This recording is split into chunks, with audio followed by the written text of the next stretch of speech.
सस्तियां चीज़ों का मरकज़ लंडा बाजार भी महंगा हो गया है ते आवाम परेशान ने ते गाहक जोड़े ना होने की वजह तो दुकानदारों की भी परेशानी बढ़ती जा रही है। मज़ीद दसणगे साढ़े नुमाइंदे मलिक मुश्ताक। जी मुश्ताक, अपडेट करियो। जी बिल्कुल, इस वेले मैं मौजूद हाँ लाहौर के लंडा बाजार से। तुहानू दसदा चला कि जूं जूं मौसम बदलता ते मौसम बदलण दे नाल नाल ही लंडे बाजार दीयां दुकानां दे विच समान भी बदल जाता है।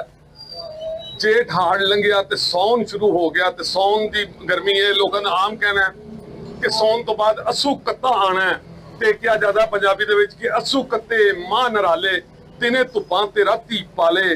वो मौसम अजे आने वाला है, लेकिन सौन का यह महीना है, सौन का वह महीना है कि खड़े बंदे नूं भी गर्मी पारों पसीना आई जाता है, जिसम जिहड़ा भिज्जिया हुंदा है। ते इस हवाले नाल लंडे बाजार दे विच भी पहनावा बदल गया है। लंडा भी इतना महंगा हो गया कि लोगों की पहुंच तो दूर होता जा रहा है। इस हवाले नाल मेरे नाल दुकानदार मौजूद ने, इन्हां नाल गल कर रहे हैं। मतलब अजकल गर्मी का मौसम है, आपस का मौसम है, ते किहड़ियां चीज़ां विक रही ज्यादा? टी शर्ट बिक रहा है, ये नेकर ट्राउजर बिक रहा है जी, ये चीजें बिक रहा है। गर्मी बहुत ज्यादा है, इसी वजह से काम भी नहीं है।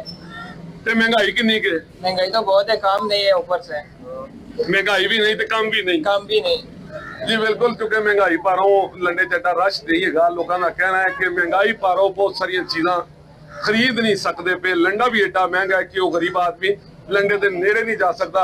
लेकिन अगर अज की गल करिए, महीना सौन का है तो सौन के महीने च हबस की गर्मी होंगी है, तो उस हवाले नाल टी शर्टां, कच्छे, निकरां ते खुला खुला समान विकदा पिया, ताकि लोग समझते हैं कि इस गर्मी तो निजात कोई भी ऐसा कपड़ा जिहड़ा हवादार होवे उन्होंने लोग पसंद कर रहे हैं। लेकिन नवी गल हुई है कि महंगाई पारों लोग काफी परेशान भी ने। जी जी मलिक मुश्ताक, बहुत शुक्रिया अपडेट करने।